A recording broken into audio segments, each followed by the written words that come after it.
और इसका जो ग्रोथ रहता है मैंने सुना हूँ कि ये विथिन अ मंथ्स भी काफ़ी हाइट गेन कर लेता है। बट अगर इसको कंट्रोल ना किया जाए तो ये काफ़ी रैपिडली ग्रो होता है। बेसिकली पॉलिसीज गलत, इम्प्लीमेंटेशन गलत होने के कारण ये जो स्पीड में निकलना चाहिए था वो अभी तक के स्टंटेड है। करंट के टाइम पे अभी कौन से चैलेंजेस आ रहे हैं हमको बाम्बू के लिए?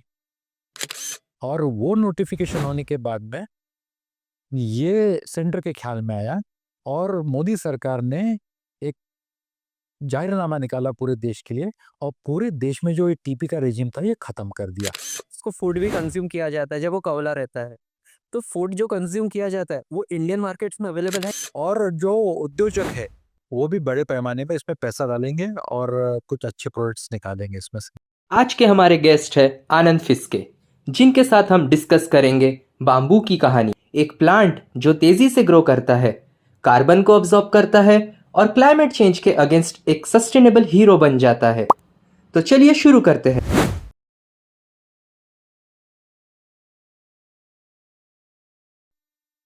सर आपने जैसे बाम्बू पे आप एक्सपर्ट है। हमने बाम्बू के नाम पे बस आज तक यही सुना था कि वो शादी के पंडाल में यूज़ होता है या फिर कंस्ट्रक्शन यार्ड में यूज़ होता है। बट अपार्ट फ्रॉम दैट हम जैसे कॉमन पर्सन हमको क्या नहीं पता जो बाम्बू काम करता है। मैं आपके क्वेश्चन को तीन में ब्रेक करूंगा। मैं एक्सपर्ट नहीं हूँ, मैं एक खुद को बेटर स्टूडेंट मानता हूँ क्योंकि ये एक्सपर्टीज है ना जिसको सारा आता है और बाम्बू क्षेत्र इतना बड़ा है कि कई जिंदगियां निकल जाएंगी पर बाम्बू को पूरी तरह नहीं समझ पाएंगे। तो सबसे पहला है कि वो जो मिथ है कि there are experts, there are better students. यानी कोई 12वीं में कोई डिग्री कर रहा है, कोई पीएचडी कर रहा है, तो वो डिफरेंस है बैम्बू में।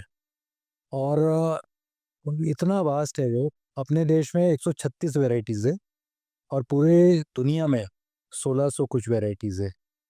तो जब इतनी वेराइटीज है, इतना एग्रो क्लाइमेटिक कंडीशंस है, तो नेचुरली ये इंट्रिकेट होते जाता है। और सही बात है कि हमारे यहाँ पे बाम्बू जो है वो आम जनता बहुत कम इसमें देखने को मिलता है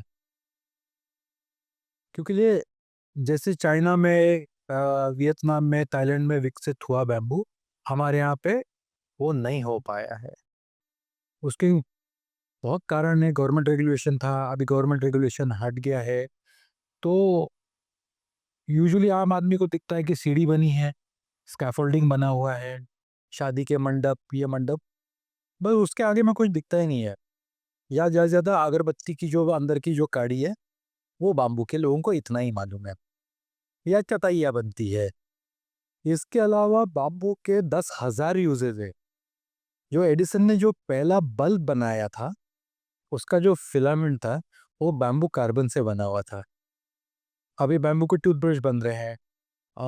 अगर आपको शायद मालूम होगा कि हर साल बिलियंस ऑफ टूथब्रशेस जो है लोग फेंकते हैं और वो लैंडफिल्स में जाते हैं जो अ, हजारों साल तक के डिकम्पोज नहीं होते। तो अभी काफ़ी देशों ने जैसे चाइना, थाईलैंड, वियतनाम, इंडिया, यहाँ पे बैम्बू से टूथब्रशेस का निर्माण होना चालू हुआ है। सादी चीज़ थी टूथपिक, वो पेड़ से बनती थी, अभी वो बाम्बू से बन रही है और बाम्बू से बन रही है तो ज़्यादा स्ट्रांग है वो। ईयरबड्स वो बैम्बू से बन रहे। तो स्कोप इज एंडलेस। अब अगर मैं आपको बताऊंगा तो शायद आपको आश्चर्यचकित रहोगे। हर एक लड़का, हर एक लड़की जो एक यंग एज में रहते हैं तो च्युइंगम खाते हैं। च्युइंगम के अंदर में जो शक्कर आती है जाइलेटॉल, वो बाम्बू से भी बनती है। और उसका एक बहुत बड़ा गुण है कि जब आप जाइलेटॉल वाला च्युइंगम खाते हो तो आपके मुंह में के जितना भी बदबू है वो गायब हो जाती है। एंड ऐसा बोलते हैं कि from birth to death bamboo ये हर इंसान के साथ में कोई ना कोई रूप में जुड़ा हुआ है। दवाइयों में है, उसके बाद में बाकी इसमें है, और फर्नीचर बहुत अच्छा बनता है, घर बनते हैं पूरे। आप अगर बांग्लादेश में जाएंगे तो अधिकांश घर जो है वो बाम्बू के बने क्योंकि वहाँ पे नेचुरल इसमें इतना साइक्लोन आता है कि घर बह जाते हैं, एक ढह जाते हैं। और बाम्बू का एक ऐसा घर है कि जो कितना भी साइक्लोन है तो वो विथस्टैंड कर जाता है। तो ये सारी जो खूबियाँ है, तो उसे कारण बैम्बू को मेन स्ट्रीम में लाना चाहिए, ना कि उसको बोलना चाहिए कि this is a poor man's timber. आज अगर आप देखना चाहते हैं तो बैम्बू का जो फ्लोरिंग बनता है वो पुअर मैन नहीं खरीद सकता, क्योंकि उसका स्टार्टिंग रेट है 350 रुपये स्क्वायर फीट। आज हमारा जो नया पार्लियामेंट बना है सेंट्रल विस्टा, उसका पूरा फ्लोरिंग बैम्बू से बना हुआ है और एक इंडियन कंपनी ने बनाए हुए हैं। तो इसके जो यूसेजेस है दे आर एंडलेस। आप जिंदगी में हर पहलू में बैम्बू को यूज कर सकते हो। आपने जैसे रिप्लेसमेंट्स बताए बाम्बू के कि वो फ्लोरिंग में यूज़ हो रहा है, च्युइंगम में यूज़ हो रहा है, बहुत सारी चीज़ों में यूज़ हो रहा है। तो हम इसको फुल एक्शन में क्यों नहीं ला रहे? ताकि अगर ये इतना बेनिफिशियल है तो। ये बहुत अच्छा क्वेश्चन है आपका। कैसा है कि कोई भी चीज़ जब गवर्नमेंट से रेगुलेटेड होती है तो उद्योगपति जो है वो उस चीज़ को हाथ नहीं लगाएगा कि जिसके लिए बहुत पापड़ बेलना पड़े। अभी तक के 2015 तक के बाम्बू के ऊपर में काटने की और ट्रांसपोर्टेशन की बंदी थी। यानी अगर आपके खेत में भी बैम्बू है तो उसको काट के आपने उसको काट के ले जाना और कहीं पे उसको बेचना, तो इसमें फॉरेस्ट की परमिशन लगती थी और फॉरेस्ट की परमिशन आते-आते 6 महीना लगता था। और क्या ऐसा है कि बैम्बू को एक बार आपने काट दिए और उसको अगर आपने रखा तो उसके ऊपर में अगर पानी लग गया तो वो काला पड़ जाता है, उसका रेट नहीं मिलता है। और फिर जब इतने सारे इसमें आपको ऑफिसेज़ के चक्रे मारने हैं कि साहब कर दो, तो फिर जो जिसका बाम्बू है उसका भी इंटरेस्ट खत्म हो जाता है और जो खरीदने वाला है उसका भी इंटरेस्ट खत्म हो जाता है। तो एक टाइम था 2015-16 तक के बाम्बू सिर्फ और सिर्फ फॉरेस्ट ऑक्शन से ही मिलता था। ऐसा क्या पॉइंट था कि जो बाम्बू को आपने कहा कि परमिशन लेना पड़ता था? ऐसे क्यों? क्योंकि किसान अगर खुद के फार्मिंग में अगर कर रहा है, तो उसको फिर परमिशन लेने की ज़रूरत क्यों है काटने की? देखिए कैसा है कि हम लोगों ने स्वातंत्र तो मिल गया हमें, पर हम लोग वो जो रूल्स बने हुए थे, वो रूल्स क्यों बने थे कि वो जनता को कंट्रोल कर सके। फॉरेस्ट उस टाइम सब्जेक्ट था गवर्नमेंट का, तो उन्होंने शेड्यूल ऑफ ट्रीज बनाया और शेड्यूल ऑफ ट्रीज में बैम्बू को भी डाल दिया। यानी जनता को दबा के रखने के लिए सारे रूल्स बने थे और वो रूल्स आज भी चलते हुए आए हैं। पर 2015 में ऐसा हो गया कि महाराष्ट्र ने लीड लिया। महाराष्ट्र में कुछ बहुत बड़े व्यक्ति थे जो बाम्बू में काम कर रहे। अभी उसमें के 2-3 लोग हमारे साथ में नहीं रहे हैं। तो इन लोगों ने लॉबी किया, हम लोग गवर्नमेंट के पास में गए, गवर्नमेंट को पूरा बताया कि पूरे दुनिया में बाम्बू को ग्रास माना जाता है। सस्टेनेबल एक बार काटो तो फिर उगता है ये, दोबारा रीप्लांट करने की ज़रूरत नहीं पड़ती। गवर्नमेंट ने वो माना और महाराष्ट्र में एक जीआर निकाला, नोटिफिकेशन निकाला जिससे बाम्बू को फ्री कर दिया गया। और वो नोटिफिकेशन होने के बाद में ये सेंटर के ख्याल में आया और मोदी सरकार ने एक जाहिरनामा निकाला पूरे देश के लिए और पूरे देश में जो ये टीपी का रेजिम था ये खत्म कर दिया। तो अभी लगभग समझ लीजिए 2015 से 2025 एक बहुत बड़ा टाइम फ्रेम गया नहीं है। और ये काफ़ी लोगों को मालूम भी नहीं है कि बैम्बू फ्री हुआ है, कि जिस हिसाब से इसका प्रचार प्रसार होना चाहिए था अभी तक के हुआ नहीं है। और जो गवर्नमेंट की जो स्कीम्स है वो अभी भी इतनी अच्छी लागू नहीं हुई या लास्ट माइल तक के नहीं पहुंची है कि बड़े पैमाने पे बैम्बू ग्रो करे और उसके ऊपर में इंडस्ट्रीज आए। वो इसमें वो वाला एक किस्सा आता है, पहले अंडा आया पहले मुर्गी आई। इंडस्ट्री वाला बोलता है कि भाई तुम बाम्बू उगाओ तो मैं इंडस्ट्री लगाऊंगा, और किसान बोलता है इंडस्ट्री आएंगी तो मैं बाम्बू लगाऊंगा। So both way it is detrimental कि अगर मैं इंडस्ट्री लगा के आज बैठता हूँ कि 3 साल के बाद में मुझे बाम्बू मिलेगा, तो 3 साल में मेरा अकाउंट एनपीए हो जाएगा, मेरे को बाम्बू नहीं मिलेगा तो। और किसान बोलता है कि तो ये कहीं सैनर्जी मिल नहीं रही है। तो गवर्नमेंट ने अभी कुछ स्कीम्स लाई है और वो स्कीम्स भी जो एम्ड है वो बीपीएल लोगों के लिए। आज अगर 5 एकड़ के ऊपर वाला किसान करता है तो उसके लिए शायद एक ही स्कीम है। तो अगर ये स्कीम्स ओपन एंडेड कर दिए और बड़े जो प्लांटेशन वाले इनको भी अगर प्रोत्साहित किया कि आपको भी हम लोग ये सब सहूलियत देंगे, तो बड़े पैमाने पे बैम्बू की खेती होगी और इसके पीछे में इंडस्ट्रीज आएंगी। तो ये जो बॉटलनेक से अगर ये निकल जाते हैं, so bamboo industry will really look up और जैसे चाइना का $30 बिलियन का बिजनेस है, तो इंडिया स्लोली स्लोली वो पथ पे जाएगा, इसमें कोई दो शंका नहीं है। ये क्वेश्चन पे क्वेश्चन करूंगा मैं, ये आपके बात पे क्वेश्चन, पर उसके पहले पूछना था मुझे कि आपने कहा कि bamboo is not a tree, ये ग्रास कैटेगरी में आता है। बट एक प्लांट उगता है वैसे प्लांट के जैसे, प्लांट पे पत्तियां लगती, इसमें पत्तियां लगती, फिर इसको क्यों ग्रास कैटेगरी में कंसिडर किया जा ये कैसा है कि देखिए, प्लांट किंगडम में अलग अलग जीनसेस है, तो बाम्बू जो है वो जीनस है कि जो ग्रास का जीनस है। भले वो दिखता हुआ एक ट्री के समान, पर उसका जो मॉर्फोलॉजी है, जो उसका जो बॉटनिकल जो पूरा स्ट्रक्चर है, वो ग्रास ही है। It's a woody grass. बाकी की जो ग्रासेस है वो कैसे कि 8 फीट 10 फीट तक के मैक्सिमम जाती है, जो एलिफेंट ग्रासेस है ये वो। अब नेपियर ग्रास है जो गाय को खिलाते हैं, उसका भी स्टेम बड़ा होता है, तो उसको तो ग्रास में माना गया है। तो बैम्बू इज ऑल्सो ग्रास। जो भी चीज उसी बेस से ग्रो होती है बार बार, तो वो ग्रास कैटेगरी में था। और इसका जो साइंटिफिक नेम है ये ग्रामिने पोकेशिया है। तो पूरे दुनिया में इसको ग्रास माना गया है। सिर्फ इंडिया ही ऐसा था कि इसको शेड्यूल ऑफ ट्रीज में डाला हुआ था। तो जब ये ट्री है ही नहीं, तो इसको ट्री में डाल के अभी तक के एक यानी समझ लो किसान पे और इंडस्ट्री पे अत्याचार ही हुआ है। ये तो आज हम लोग भी चाहना कि कहीं ना कहीं बराबर होते, पर वो नहीं हुआ। पर देर आए दुरुस्त है, अभी पूरे चेंजेस हुए हैं, और आई am sure that in the coming 10 years India का बैम्बू इंडस्ट्री और बैम्बू रिलेटेड इंडस्ट्री जो है वो भी बहुत अच्छे तरीके से ग्रो होगा। 30 बिलियन डॉलर चाइना अर्न करता है बाम्बू से। जी। 30 बिलियन डॉलर सोचते जाए तो एक हम कैलकुलेट भी नहीं कर पाएंगे, एक मोबाइल नंबर छोटा पड़ेगा उसके सामने। तो इस पॉइंट में इंडिया कहाँ पे स्टैंड कर रहा है? अगर फ्रैंकली बोला जाए तो इंडिया पूरी दुनिया में 14वें जगह पे है। वियतनाम हमसे बहुत छोटा है, थाईलैंड हमसे बहुत छोटा है, कुछ अफ्रीकन नेशन है जैसे घाना वाना, वो भी हमारे आगे में है। बेसिकली पॉलिसीज गलत, इम्प्लीमेंटेशन गलत होने के कारण ये जो स्पीड में निकलना चाहिए था वो अभी तक के स्टंटेड है। पर अभी महाराष्ट्र गवर्नमेंट ने इसमें बहुत अच्छा एक इंडस्ट्रियल पॉलिसी लाया है बैम्बू का, जिसमें इंडस्ट्री डिपार्टमेंट, फॉरेस्ट डिपार्टमेंट ना होते हुए इंडस्ट्री डिपार्टमेंट अभी इसको लीड करेगा। तो क्या होता है, दृष्टिकोण का भी एक चेंज होता है कि forest officers are not train to be looking at it from a industrial point. तो अभी इंडस्ट्री को देने के कारण क्या होगा कि इंडस्ट्री की जो पूरे आयाम है वो इसको लागू होंगे।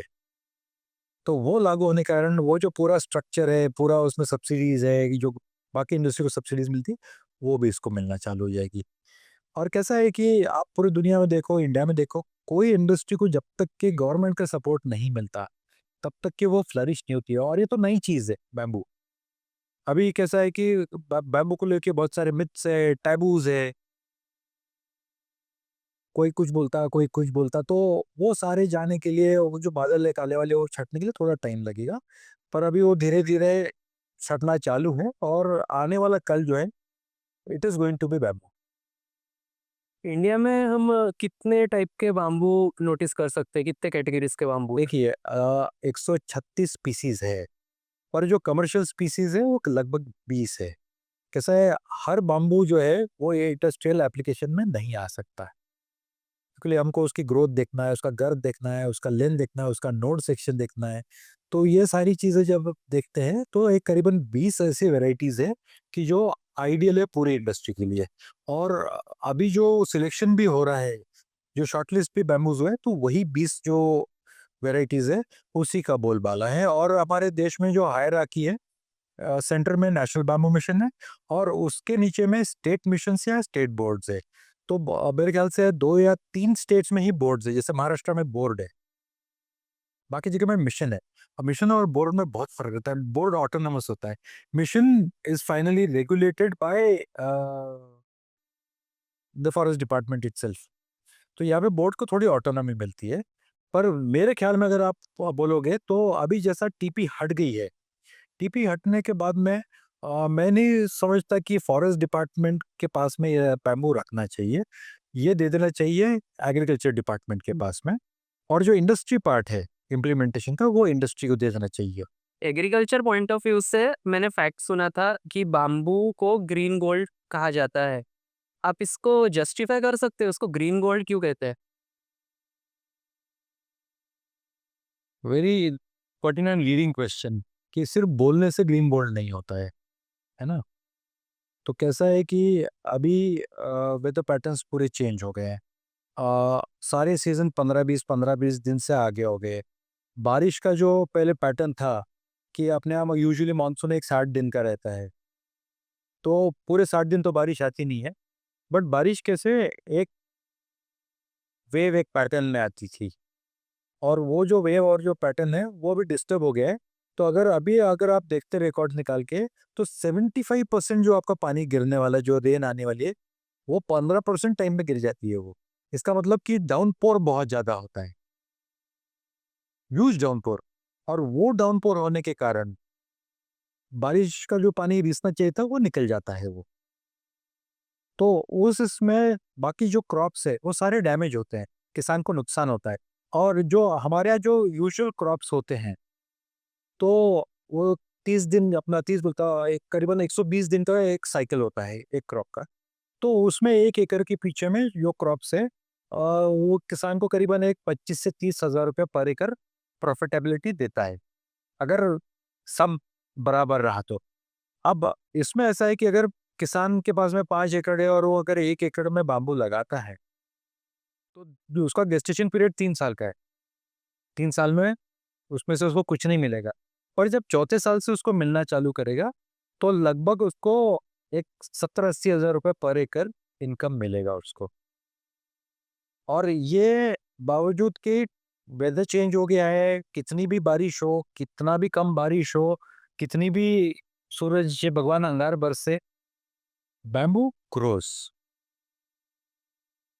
वो एक इतना रेजिलिएंट है कि अगर 50 डिग्री भी टेम्परेचर गया तो वो ग्रो करेगा। तो ये देखते हुए बैम्बू के जो यूजेस है, आज अगर मैं मार्केट में जाता हूँ, मेरे को वो व्यापारी अगर बोलता है कि आज मैं तुमको 40 रुपए ही पोल का रेट दूंगा, तो जरूरी नहीं कि मेरे को बैम्बू काटना है। वो अगर खड़ा भी रहेगा ग्रीन, तो वो कुछ मांग नहीं रहा है। वो जैसे बाकी जो क्रॉप्स है कि मेरे को ये टाइम में इसको काटना ही है, ये बंधन नहीं है इसके ऊपर। मैं जिस दिन मेरे को अच्छा रेट मिलेगा उस दिन मैं काटूंगा। अब जैसे वेस्टर्न महाराष्ट्र में एक पर्टिकुलर बैम्बू है माणगा करके, उसका इतना ज़्यादा वहाँ पे प्लांटेशन है और इतना ज़्यादा रिक्वायरमेंट है उसका कि व्यापारी आता है, आपके खेत में देखता है इतना बैम्बू है, वो वहीं पे आपसे भाव-ताव करता है। आपने सिर्फ कुर्सी डाल के बैठना है, वो काट के ले जाता है, लोडिंग उसका सारा उसका, और आपको कैश देके जाता है। तो this is a green gold which can be used right from एक टूथपिक इतनी छोटी, एक मकान। तो बेसिकली जो ग्रीन गोल्ड का इसको एक टैग मिला हुआ है कि ये सस्टेनेबल है, ये इको फ्रेंडली है और ये पैसा दे के ही जाता है ये। बाकी क्रॉप का ऐसा है कि सारी कंडीशंस अगर फेवरेबल रही तो ही आपको पैसा मिलेगा, ये तो आप लॉस में भी जा सकते हैं। भाई इसमें वो नहीं है, इसलिए इसको ग्रीन गोल्ड बोला गया है। अलग अलग डेफिनेशन है लोगों के, पर मैं इस डेफिनेशन को देखता हूँ कि जो चीज़ 100% ये करने वाली है, पैसा देने वाले किसान को, तो इट इज़ ग्रीन गोल्ड। इसको प्रोटेक्ट करने के लिए जैसे नॉर्मल क्रॉप्स में हमको फर्टिलाइज़र या फिर पेस्टिसाइड वगैरह यूज़ करना पड़ता है, सेम इसमें भी अप्लाई होता है? नहीं, एक बार जब बैम्बू लगाते हैं आप, पहला साल ये बहुत अहम होता है। उस टाइम में क्या होता है कि उसके जो राइज़ोम्स है वो छोटे रहते हैं और वो जो वाइल्ड बोर रहता है जी, जंगली वाला जिसको जंगली सुअर जिसको बोलते हैं, तो उसका वो पसंदीदा खाना है। या फिर वाइल्ड रैबिट्स, ये भी आके उसको खोद के खा लेते हैं। तो पहला साल अगर इसको बराबर इत्मीनान से रखा, तो फिर इसके लिए कोई एनिमी नहीं है। और इसका जो ग्रोथ रहता है मैंने सुना हो कि ये विथिन अ मंथ्स भी काफ़ी हाइट गेन कर लेता है, मतलब ना फुल हाइट गेन कर लेता है। तो जब ये विथिन अ मंथ गेन कर रहा है तो फार्मर को 5 साल तक रुकने की ज़रूरत क्यों है? आ, ये टेक्निकल क्वेश्चन है। कैसा है कि बैम्बू जब ज़मीन में से बाहर निकलता है, तो इसका बेसिकली ज़मीन में नीचे में पूरा राइज़ोम स्ट्रक्चर रहता है। जैसे हमारा अदरक होता है ना, तो वैसे में बड़े-बड़े इसमें इसका पूरा राइज़ोम स्फीयर रहता है। उसको हम फूड फैक्ट्री भी बोल सकते हैं कि जब फोटोसिंथेसिस करके वो पूरा खाना वहाँ स्टोर करता है और जब फेवरेबल कंडीशन मिलती है तो वो शूट बाहर डालता है। तो जब शूट निकलता है बाहर तो वो बहुत कोला रहता है, तो इसीलिए वो स्टेज में शूट्स को काट के खा भी सकते हैं आप। Shoots are a delicacy in the entire world. Taiwan समान छोटा सा देश, आज से 7-8 साल पहले मैंने एक फिगर्स देखे थे, तो उस टाइम में वो $100 मिलियन के शूट्स कंज्यूम किए थे ताइवान ने। तो वो भी एक बहुत बड़ा बिजनेस है जो इंडिया आगे जाके कर सकता है, क्योंकि हमारे यहाँ पे बहुत अच्छे बैम्बूज है। एक एस्पर नाम का एक है which is also known as sweet bamboo. तो वैसे अगर किसी ने खेती किया तो उसमें भी उसको पैसा 100% मिलेगा और ज़्यादा पैसा मिलेगा। और जब वो फुल ग्रोथ अटेन कर लेता है with in 3 months, full height attain कर लेता है। अगर कोई बैम्बू स्पीसी है जिसका 50 फीट का हाइट का रिकॉर्ड है, तो 50 फीट वो 3 महीने में चला जाएगा। उसके बाद में धीरे धीरे उसका हार्डनिंग चालू होगा, फिर उसका ब्रांचिंग होगा, लीव्स आएंगे। तो जिसको हम लोग कमर्शियल वैल्यू का जो बोलते हैं, तो वो चौथे या 5वें साल में कमर्शियल वैल्यू का बैम्बू वो बन जाता है। तो उसका कैसा है कि अगर मैं प्रीमेच्योरली उसको काटूं तो उसमें सेलुलोज स्ट्रेंथ नहीं रहेगा, उसको हेमिसेलुलोज नहीं का, उसमें लिग्निन का डेवलपमेंट नहीं हुआ रहेगा। तो वो अगर कहीं में अगर मैं फर्नीचर में या घर में यूज करूं तो वो स्ट्रक्चर का लॉन्गेविटी और उसका लाइफ नहीं रहेगा। तो उसका जो फाइबर स्ट्रक्चर है, बाकी सारे जो स्ट्रक्चर्स है, वो पूरे डेवलप होने के लिए करीबन 4-5 साल लग जाते हैं। आपकी बातों से मैं थोड़ा समझ पा रहा हूँ कि बाम्बू अपने हर एक टेन्योर में स्टार्टिंग से लेके उसकी फुल मैच्योरिटी तक वो पर्टिकुलरली कोई ना कोई चीज़ में यूज़ में आ रहा है। जी। मतलब जो कच्चा है तो खाने के काम में आ रहा है, जब वो फुल्ली डेवलप हो रहा है तो कमर्शियल या फिर इंडस्ट्रियल यूज़ के लिए आ रहा है। राइट। तो as a farmer point of view से अगर मैं देखूंगा कि जो सिर्फ क्रॉप ग्रो करना चाहता है ना कि इंडस्ट्रियल प्रोडक्ट, तो जैसे आपने एकदम स्टार्टिंग में कहा था कि एक प्लांट की काफ़ी देखभाल करना पड़ता है क्रॉप को, उसको फेवरेबल कंडीशन चाहिए। जी। तो किसान इसको अडॉप्ट कर सकता है क्या? जैसे अगर 1 महीने में भी अगर एक बाबू अपना हाइट ग्रो कर रहा है, अगर सॉफ्ट कंडीशन में है, तो मतलब एज़ अ वेजिटेबल मार्केट में एंटर करके पर मंथ हार्वेस्ट कर सकता है वो? देखिए कैसा है कि सबसे अहम चीज़ ऐसी है कि हमारे यहाँ पे जो अभी बैम्बू के प्लांटेशन हुए हैं ये स्पोरेडिक है। 10 एकड़ यहाँ पे है, तो 40 किलोमीटर पे 50 एकड़ है, वहाँ से और 40 किलोमीटर पे एक 100 एकड़ का प्लांटेशन है। अगर इसको क्लस्टर फॉर्म में किया जाए अगर इसको क्लस्टर फॉर्म में किया जाए तो क्या होगा कि यूनिटी रहेगी और amount of produce that comes out will be adequate.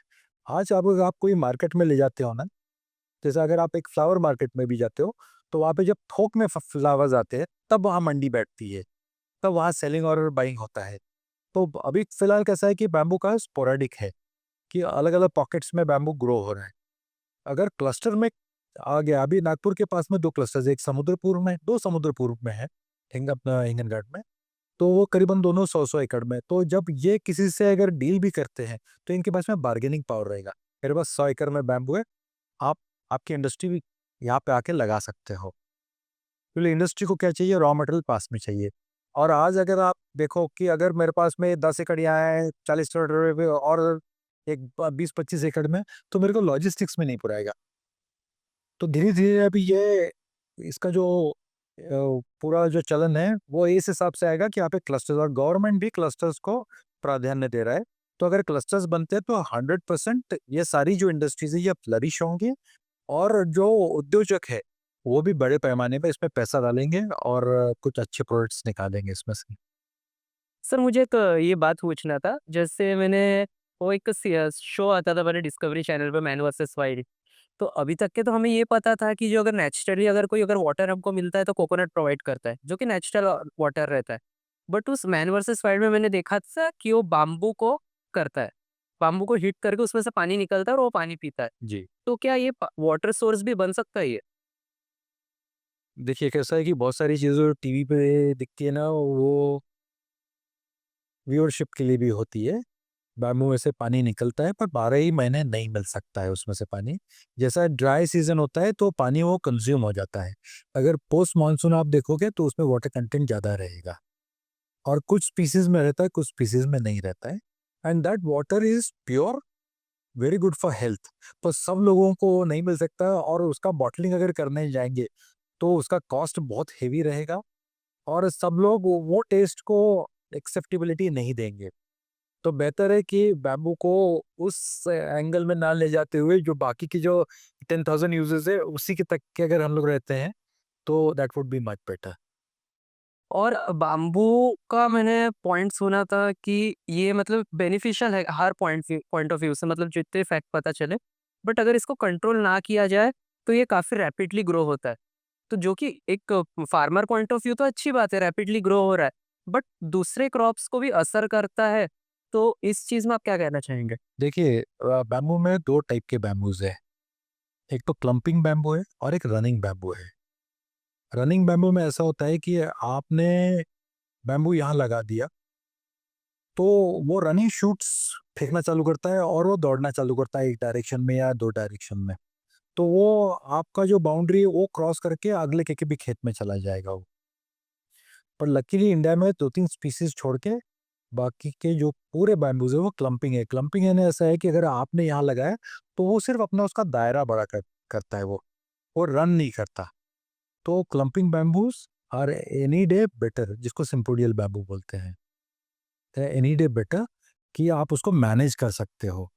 China में अधिकांश बैम्बू जो है वो रनिंग बैम्बू है, तो उसको कंटेन करना बहुत डिफिकल्ट जाता है। और ये फैक्ट है कि मिथ है, मुझे बताइएगा कि कहते हैं कि अगर बाम्बू अगर आप घर पे कल्टीवेट करते हैं तो जैसे वो रैपिडली ग्रो होता है, इधर उधर भागता है, तो घर का जो फाउंडेशन रहता है उसको वीक कर देता है या फिर उसको ब्रेक कर देता है। क्या ये सच बात है? Yes and no, yes and no. उदाहरण ऐसा है कि पहले के ज़माने में लकड़ी के और पत्थर के घर हुआ करते थे। उसका जो बेग प्लिंथ हुआ करता था वो पत्थर का रहता था, बाकी का वो लकड़ी का, मट्टी का, ये वो। तो उसमें चांसेस है कि वो फाउंडेशन को वीक करे। अभी जितने भी घर बन रहे हैं वो सारे कंक्रीट के हैं, तो वो बैम्बू में उतनी ताकत नहीं है कि वो किसी का फाउंडेशन तोड़ सके वो। और पहले कैसा था कि बहुत बड़े बड़े ये हुआ करते थे घर, और बड़े स्पेस में हुआ करते थे, तब लोग बैम्बू लगाते थे। अभी जबकि अर्बनाइजेशन हो गया है तो सिटी में आप बैम्बू बहुत कम देखोगे कि किसी ने लगाया है। लैंडस्केपिंग के अलावा bamboo as a wind barrier या और कमर्शियल यूज करने के लिए कोई लगाता नहीं है लोकेलिटी में। जितने भी आप बैम्बू देखोगे शहर में वो आपको ज़्यादा से ज़्यादा गोल्डन बैम्बू दिखेगा, वो लैंडस्केप के लिए है। तो कैसा है, हर चीज़ का प्रोस एंड कॉन्स रहता है। तो बैम्बू का अगर आप केरला में जाते हो तो हर घर के बाहर आपको बैम्बू का क्लम दिखेगा। आप अगर यहाँ जाते हो महाबलेश्वर यहाँ पे, तो जितने भी विलेजेस है हर विलेज में बैम्बू है। और वो ऐसी चीज़ है कि वो खुद के भी काम में आती है, उनकी बेचने के भी काम में आती है। अगर पैसा नहीं है, आप 10 बैम्बू काटो बेचो तो आपको 800-1000 रुपये मिल जाते हैं। So this is a cash crop, that's why we call it the green gold. और घर पे लोग जो डेकोरेट करते हैं, मतलब लकी बाम्बू ट्री कहते हैं, छोटा सा एक पानी में उसको सोक करके रखते हैं, फिर वो जैसे जैसे ग्रो होता है उसको काटते रहते हैं, फिर वो ग्रो होते रहता है एंड वो through out the ongoing process रहती है। क्या वो बाम्बू के कैटेगरी में आता है? नहीं, ये एक चाइनीज जुमला है, उनके फेंगशुई का पार्ट है ये। और वो प्लांट चाइना का भी नहीं है, वो अफ्रीका का प्लांट है, ड्रेसिना सार्डिनिया उसका जीनस है। और ये पॉइजनस प्लांट है ये। अगर आपके घर के पेट्स या बच्चे ने गलती से उसको इंजेस्ट कर लिया तो वॉमिटिंग होता है और उसको हॉस्पिटलाइज करना होता है। तो उसका बाम्बू से कोई दूर दूर तक के रिश्ता नहीं है। तो वो सिर्फ एक मार्केटिंग गिमिक है चाइनीज फेंगशुई का, और वो करोड़ों रुपए के बिकते हैं। उसके आगे में पीछे में कोई सैंक्टिटी नहीं है। और हमारे जितने भी होली स्क्रिप्चर्स है वैदिक, उसमें कहीं पे भी उसका मेंशन नहीं है। कंस्ट्रक्शन साइड में जो टिम्बर यूज करते थे, अभी आजकल बहुत जन बाम्बू भी यूज कर रहे हैं उसके रिप्लेसमेंट में। यस। तो टिम्बर को प्रॉपरली अगर रिप्लेस करना चाहे तो बाम्बू उतना इफेक्टिव है? अगर टिम्बर का हार्डनेस आप देखते हैं तो हार्डनेस में हो जाएगा 7 के आसपास में। बैम्बू का जो टिम्बर आता है उसका हार्डनेस है, उसका डेंसिटी 1 है। It is the densest would that money can buy in the world. उसका डेंसिटी इतना ज़्यादा है कि अगर आप उसको पानी के इसमें डालते हो तो वो थोड़ा सा पानी के नीचे चला जाता है वो। और it's ideal to be used जैसा अब अपने बॉर्डर्स एरिया है जहाँ पे गोलियां चलती है दुश्मन की तरफ से, अगर उसके बंकर बनाए जाए तो हमारे सोल्जर्स के लिए बहुत सेफ्टी हो जाएगी उसमें। वैसे उसका एक ही बैकड्रॉप होता है कि वो हेवी होता है बहुत। और फॉलोइंग टू हमारे बस कुछ क्वेश्चन पहले के फॉलो क्वेश्चन करूंगा मैं, जी।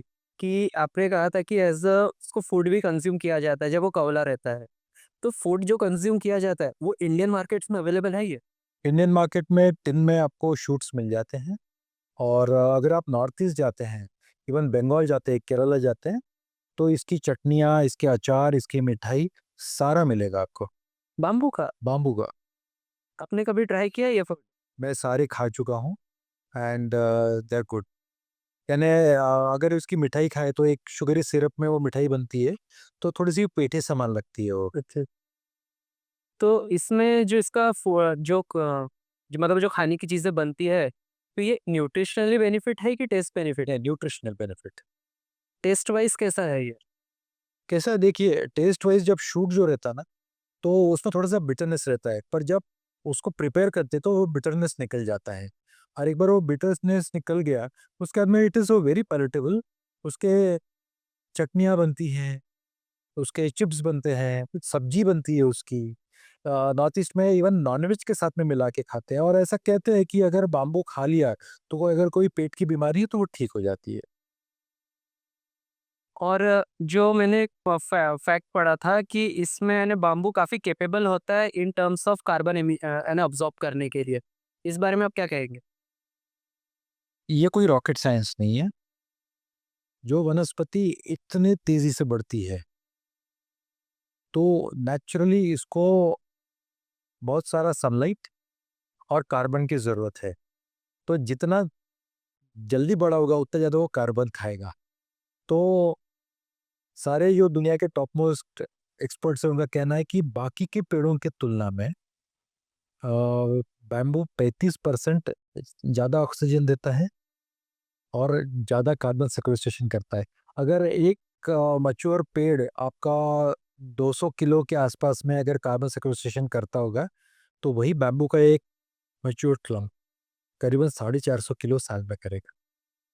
सो ये भी एक रेशो है कि ज़्यादा अगर कार्बन सेक्वेस्ट्रेशन करता है तो जो प्रदूषण हो रहा है, ग्लोबल वार्मिंग की जो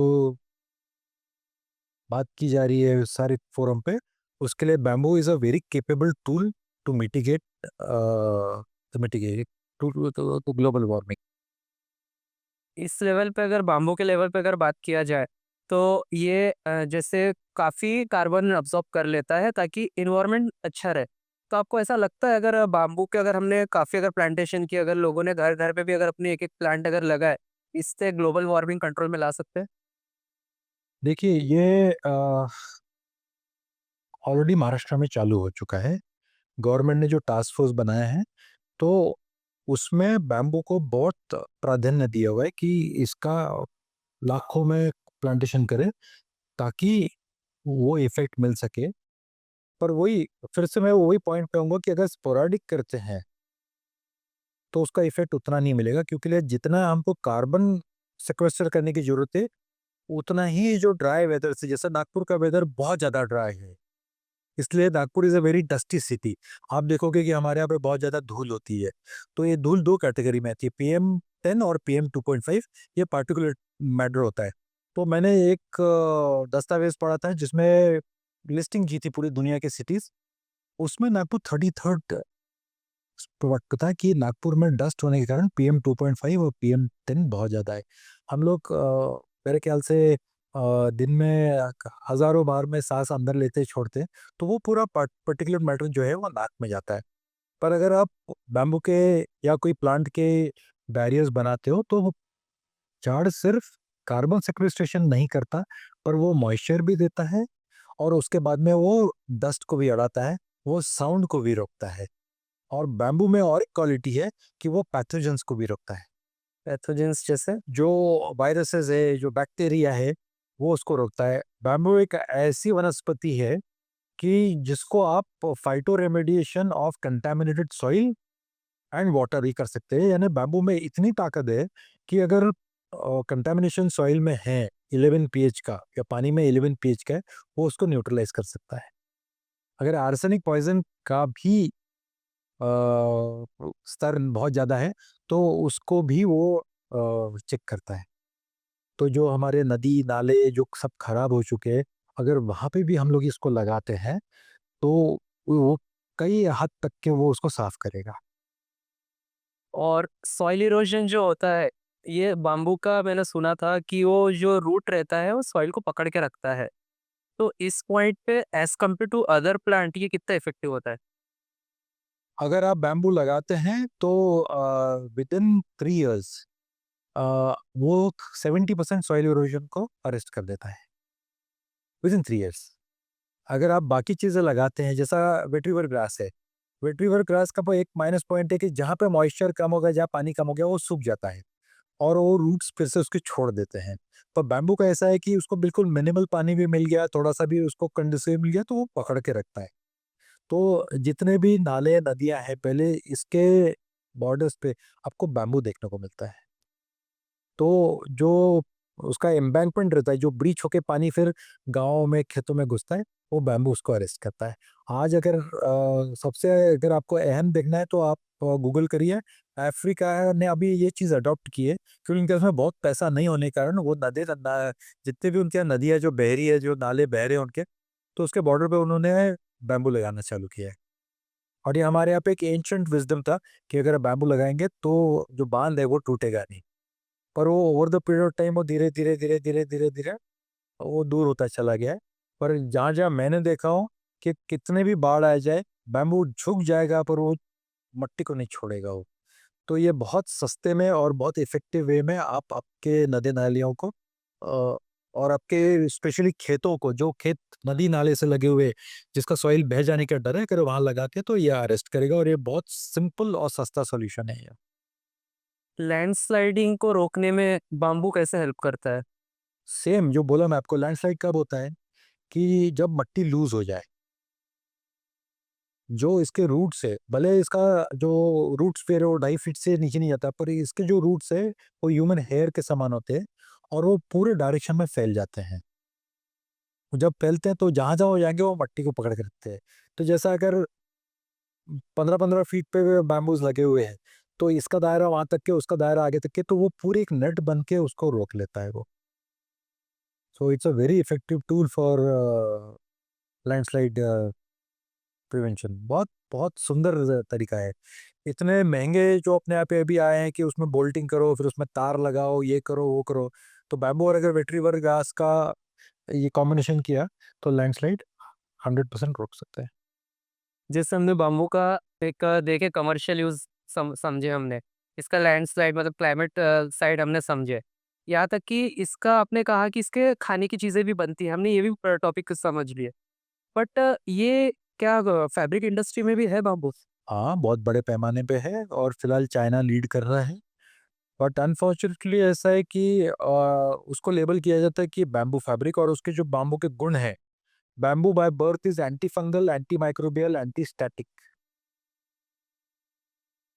तो ये जो गुण है, जब आप उसको केमिकल से वो प्रोड्यूस करते हैं, तो ये सारे गुण खत्म हो जाते हैं। उसमें एक दूसरा एक तरीका है जिसमें एंजाइमेटिक प्रोसेस होता है, पर वो अभी इतना विकसित नहीं हुआ है कि उसको बड़े पैमाने पे उससे फाइबर निकल सके, क्योंकि अभी जो कुछ कंपनीज कर रही है, उनका कॉस्ट इतना ज़्यादा, इतना प्रोहिबिटिव है कि आम आदमी उसको अफोर्ड नहीं कर पाएगा। तो उसका प्रोडक्शन भी कम है। और तीसरी मेथड है मैकेनिकल, कि बाम्बू में से मैकेनिकल फोर्स लगा के फाइबर्स निकाल के फिर उसको स्पिन करते हैं। तो जो लास्ट मैंने सुना हो कि इंडियन मिनिस्ट्री टेक्सटाइल की जो है, जिसके मंत्री गिरिराज जी है, तो उन्होंने इसमें बहुत ध्यान दिया है। और जो इन्फॉर्मेशन मेरे पास में कि एक 6-8 महीने में दे विल अनाउंस कि उनको सक्सेस उसमें मिला हुआ है। अगर मैकेनिकल से आता है तो इंडियन जो इंडस्ट्री है टेक्सटाइल्स का, यार्न का, इसके लिए एक बहुत बड़ा बोन रहेगा कि जिसके कारण वो वर्ल्ड मार्केट में और एक ऊंचे पायदान पे जा सकेंगे, और उसके पीछे में किसान को बहुत फायदा होगा कि जितनी ज़्यादा यार्न की इंडस्ट्रीज लगेंगी उतना ज़्यादा किसान को बैम्बू की रिक्वायरमेंट बढ़ेगी, उतना प्लांटेशन बढ़ेगा और किसान का जो फाइनेंशियल स्टेटस है वो ऊपर जाएगा। और साथ ही साथ में जितना ज़्यादा बैम्बू लगेगा उतना ज़्यादा कार्बन सिक्वेस्ट्रेशन होगा, तो क्लाइमेट का भी काम होगा उसमें। आपने बताया है फैब्रिक इंडस्ट्री में भी बाम्बू है, मतलब बाम्बू के मल्टीपल यूजेस हम देख पा रहे हैं। ये एंटी बैक्टीरियल, एंटी फंगल है, ईडेबल भी है, तो बाम्बू की मेडिसिन्स भी बनती है। 100% बनते हैं। बाम्बू में अ, हर घर में जब बच्चा पैदा होता है तो वंश लोलोचन नाम की एक चीज़ है बाम्बू से जो निकलती है। इट्स अ बैम्बू सॉल्ट और वो स्पेसिफिकली जो कटांग बाम्बू जिसमें कांटा होता है उसमें से आता है वो वंशलोचन। तो वो बाड़ा गुट्टी जो पिलाते हैं, जो घोल के जो पिलाते हैं ना, उसमें वंशलोचन होता है। और आयुर्वेदा बोलता है कि वंशलोचन अगर जिस बच्चे को देते तो उसका स्पाइन ये रिजिड भी होता है उससे, पर सपल रहता है। यानी जो फ्लेक्सिबिलिटी है वो मार नहीं खाती, ज़्यादा वो ज़्यादा सपल होता है और उसका ताकत बहुत आती है। तो एक प्राइमरी मेडिसिन का ये एक रोल है। और बाकी भी जो मेडिसिन है वो बाम्बू से बनती है। जैसे मैंने आपको बताया कि इससे शुगर बनती है, जाइलोटॉल। तो इससे बहुत सारी चीज़ें हैं कि जो बाम्बू से बनती है, जो आम आदमी को मालूम नहीं, क्योंकि उसका कोई प्रचार नहीं होता, उसके ऊपर में कोई लेख लिखता नहीं, या कोई टीवी पे आता नहीं, या कोई बात भी होती नहीं है।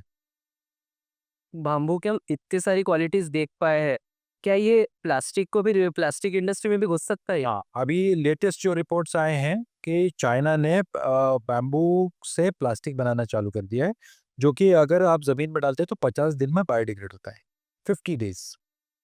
मतलब प्लास्टिक को रिप्लेस कैसे करेंगे? क्योंकि देखिए, अभी मैं नॉर्मली अगर मार्केट में उसमें जो सेल्यूलोज और जो उसमें हेमीसेल्यूलोज है, उसके साथ में कुछ एडिटिव्स मिला के वो उसका कुछ द्रव्य बना रहे हैं, जिससे कि बॉटल्स और बाकी सारी चीज़ें बन सकती हैं। और चाइना वैसे मैं आपको बताया कि लीड कर रहा है, उनका उसमें R&D बहुत ज़्यादा है।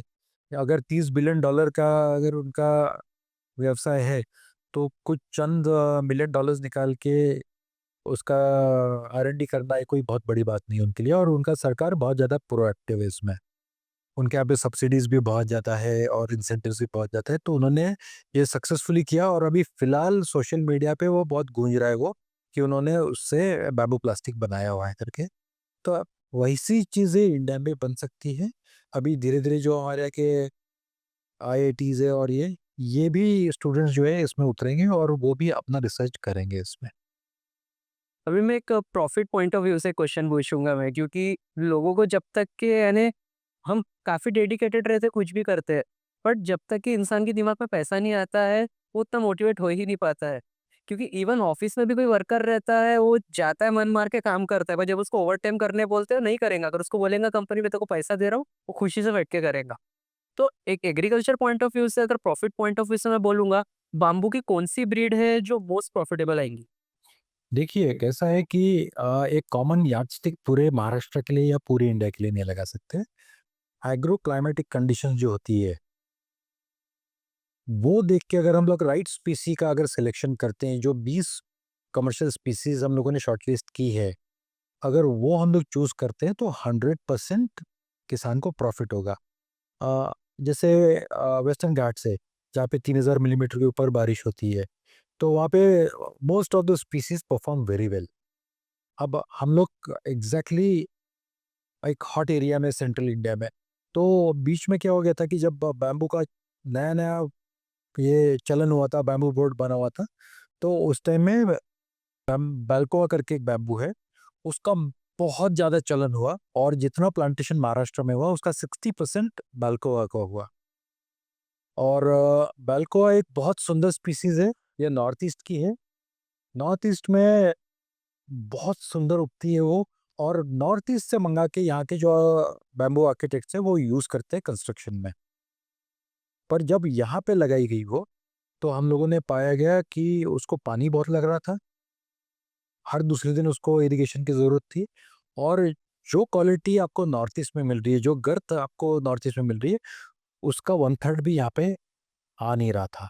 और उसमें जो नोट्स में जो डिविएशन था वो भी था कि यूनिफ़ॉर्म बैम्बू नहीं आ रहा था। दूसरी बात ऐसी है कि it's a heavy bamboo, solid है वो अंदर से एक अच्छे लेवल तक के।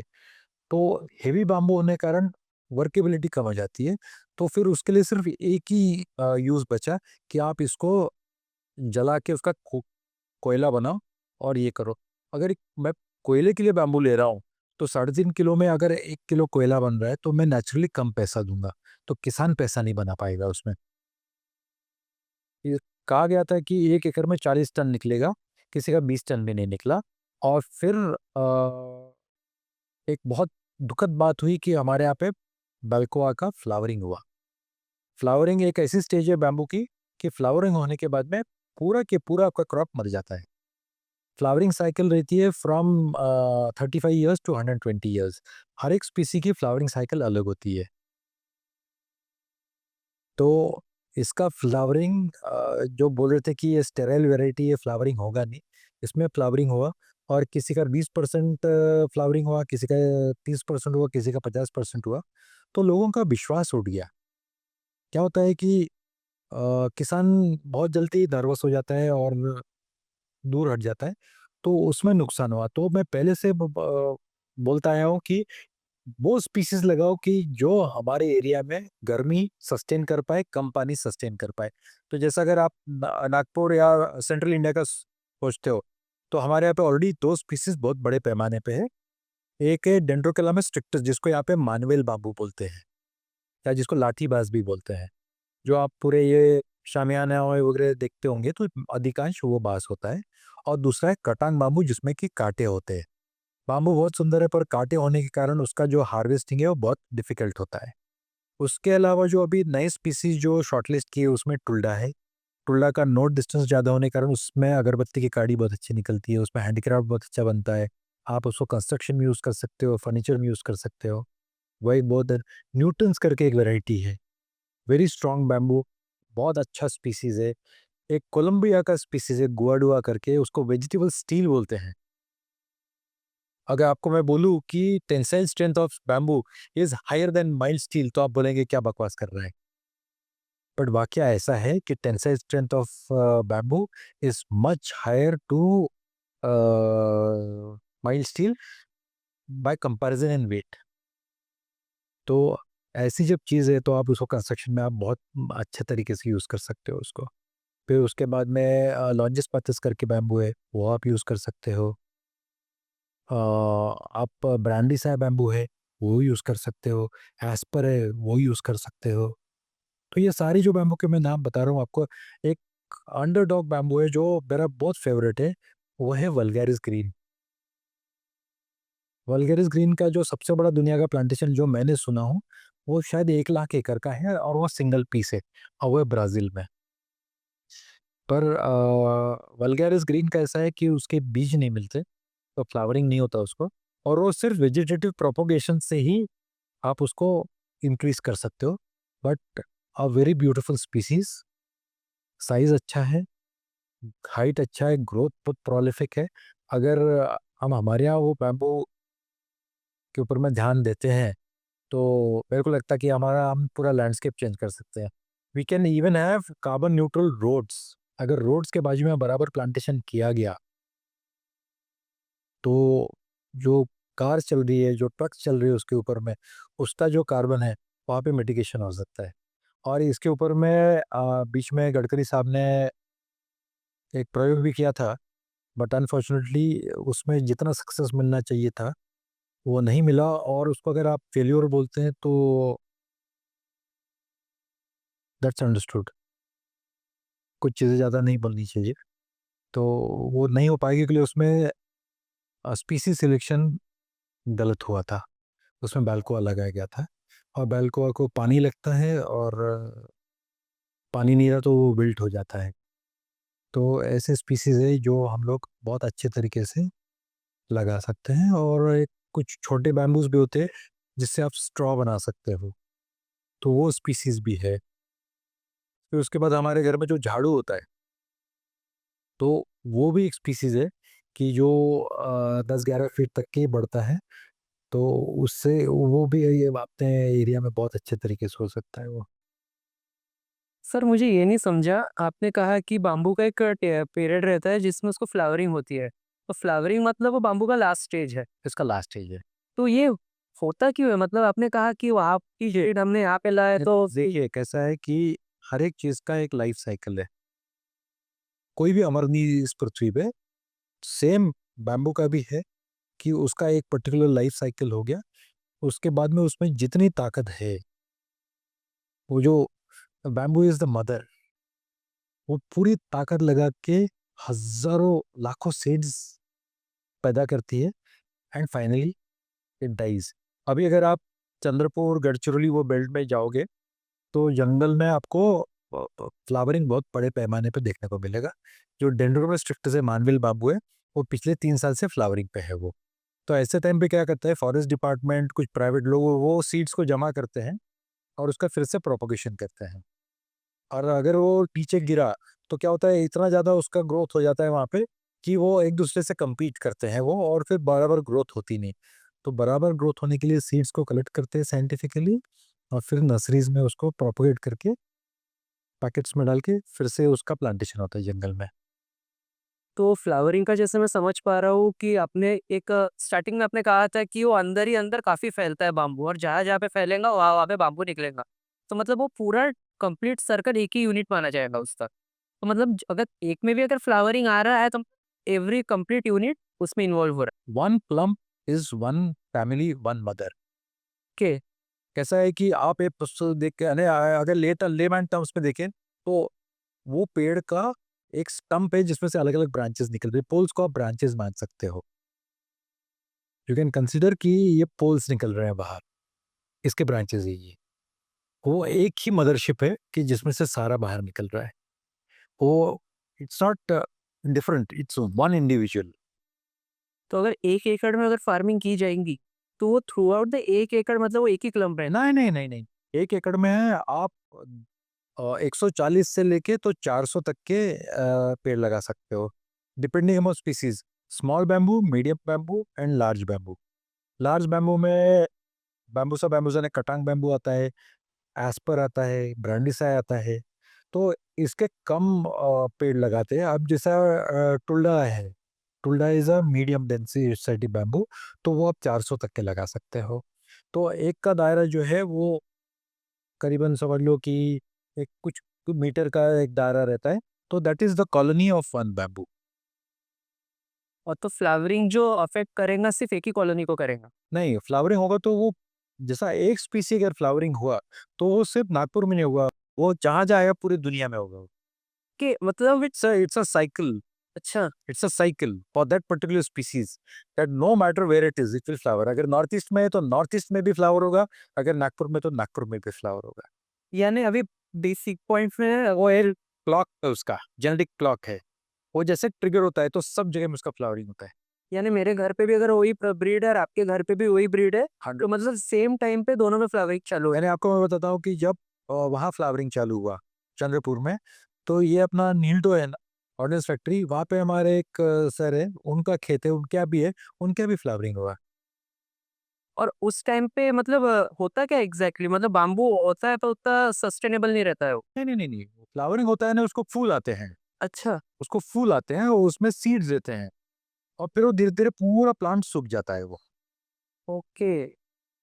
और ये फ्लावरिंग का पीरियड कितना रहता है बताया था? 3-4 साल का रहता है ये। 3-4 साल मतलब 3-4 साल थ्रू आउट द वर्ल्ड जहाँ पे भी बाम्बू अवेलेबल है अभी वो यूज में नहीं रहेगा। नहीं, मतलब अभी मतलब people need to switch to another. यानी फ्लावरिंग होने के बाद में जो बैम्बू बिफोर फ्लावरिंग 10 किलो का अगर एक पोल है, तो बाद में वो अगर आप उसको ड्राई होने के बाद में अगर उसका वजन लोगे तो 2 ही किलो निकलेगा। वो 2 ही किलो, उसमें जितनी भी ताकत रहती है वो फ्लावरिंग में डाल देता है वो।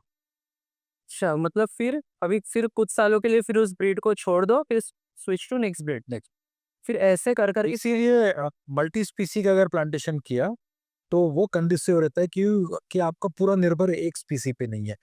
ये नहीं, ये अगर चला गया तो ये है मेरे पास में। अच्छा। In the mean time I can switch back और इसको मैं वापस रीडेवलप कर सकता हूँ। तो इसीलिए कोई भी मोनोकल्चर या मोनो स्पीसी करना ये थोड़ा सा डेंजरस होता है। इसलिए आपने स्टार्टिंग में कहा था कि नहीं एक ही जगह पे एक ही ब्रीड मत लगाओ, अलग अलग क्लब्स में जो होता है मतलब एक ग्रुप दूसरा ग्रुप तीसरा ग्रुप। सपोज अगर एक गया तो फार्मर के पास दूसरा बैकअप रहेगा, दूसरा गया तो तीसरा बैकअप रहेगा, और जब तक तीसरा बैकअप जाएगा पहला बैकअप ऑप्शन एक्शन में आ जाएगा। अच्छा तो सर जैसे इतने बेनिफिट्स है, इतनी चीज़ें हैं उस पे, तो हम इसको ग्रो कर रहे हैं जैसे 2015 तक एक चैलेंज था हमारे पास कि बिना परमिशन के कट नहीं कर सकते थे। करंट के टाइम पे अभी कौन से चैलेंजेस आ रहे हैं हमको बाम्बू के लिए? अभी भी जो ऑर्गेनाइज्ड वे है शुगर केन का, कि आपको मालूम है आपने शुगर केन उगा दिया, मेरे को ये फैक्ट्री में लेके जाना है, यहाँ पे मेरे को उतारना है, मेरे को एक चिट्ठी मिलेंगी, 25-30 दिन में, 40 दिन में मेरे अकाउंट में पैसा आ जाएगा। वैसे अभी भी बैम्बू में कोई ऑर्गेनाइज सेक्टर नहीं है कि जहाँ पे बैम्बू आप ले गए, आपने उतार दिया, आपको पैसा मिल गया। ऐसा नहीं है। सिर्फ अभी अपने एरिया में एक ही इंडस्ट्री है जो बैम्बू खरीदती है, वो है बल्लारपुर इंडस्ट्री जो पेपर में यूज़ करते हैं। तो वहाँ पे भी पेमेंट साइकिल 40 दिन का है। इंडिया में अभी as of now dominating states कौन से हैं बाम्बू प्रोडक्शन में? Complete north east is doing very good in bamboo. Maharashtra is doing good, Madhya Pradesh is doing good. अभी कर्नाटका धीरे-धीरे आगे आ रहा है, केरला भी बहुत अच्छा करता है, केरला में भी इकोनॉमी बैम्बू पे बहुत अच्छी है। वेस्ट बंगाल में भी बैम्बू का बहुत अच्छा है, क्योंकि वेस्ट बंगाल की जो बैम्बू आर्टिस्ट है वो आज भी इंडिया में एक नंबर पे। अगर आप बहुत अच्छे वाले जो दुर्गा मंडल और देखोगे तो वो वेस्ट बंगाल के लोग ही आके करते हैं। आपने बाम्बू मैंने सुना हो आपने बाम्बू को नज़रअंदाज रखते हुए आपने एक स्टार्टअप शुरू किया था कि जो एनवायरनमेंट को सेव कर सकता है। तो माय क्लाइमेट क्योर। आप एग्ज़ैक्ट बता सकते हैं ये स्टार्टअप आपका वर्क किस वे में करके? कैसा है कि 2015 से मैं मेरा एक फाउंडेशन है, section 8 company not for profit. इसके थ्रू मैं किसानों को और इंडस्ट्रीज को हेल्प करके कि आप बैम्बू लगाओ, इससे एनवायरमेंटल प्रोटेक्शन होगा, आपकी बाउंड्रीज को प्रोटेक्ट करो, ये सब कर रहा था। पर उसमें सक्सेस जितना मिलना चाहिए था एक्सपेक्टेड वो नहीं मिला, क्योंकि जैसा मैं बोला कि बहुत सारे मिथ्स है, टैबूज है कि बैम्बू लगाए तो ये होगा वो होगा, फिर मैं क्यों करूँ, ये तो सरकार ने करना चाहिए। अगर आप देखें तो हर इंसान एक चीज फ्री में लेता है, एंड दैट इज एयर। हम लोग बहुत ज़्यादा एम्फोसिस देते हैं कि मेरे को ऑर्गेनिक खाना है, हम लोग घर पे एसी लगाते हैं, है ना, ये सारी चीज़ें करते क्यों? क्योंकि मेरे को अपने आप को सेफ गार्ड करना है, मेरी हेल्थ अच्छी रखने की है।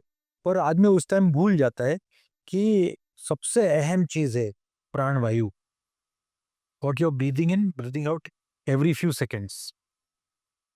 thousands of breaths go for every human every day।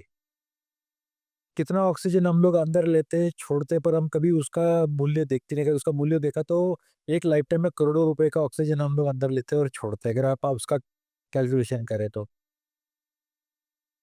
और मैक्सिमम जो बीमारियां हैं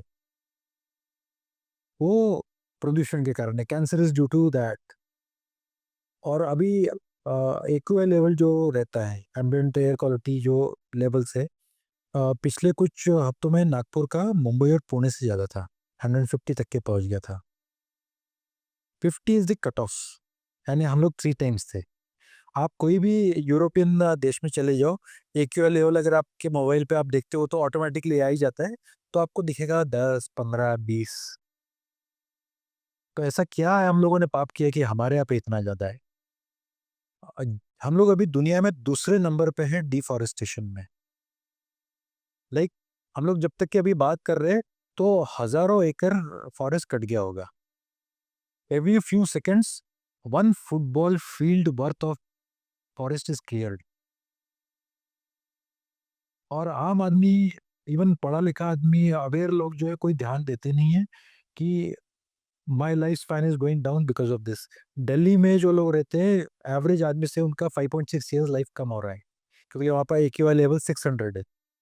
50 इज दी बेस, आपका 600 है, आज से वहाँ का 300 350 होगा।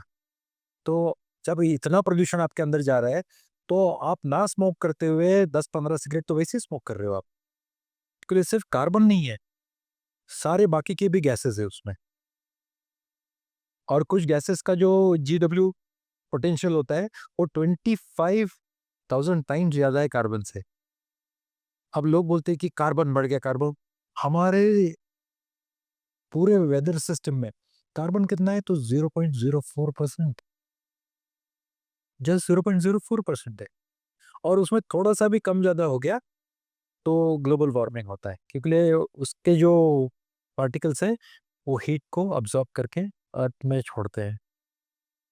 तो मैं चाह रहा हूँ कि माई क्लाइमेट क्योर, इसको नाम ही इसके लिए दिया कि my climate, it's my climate, it's your climate, it's everybody's climate. तो मैं कार चला रहा हूँ, मैं अगर फ्लाई कर रहा हूँ, तो वो मेरा कार्बन है, मैंने उसको पैदा किया हो ना। सरकार तो बोलती नहीं कि आप 6 या 7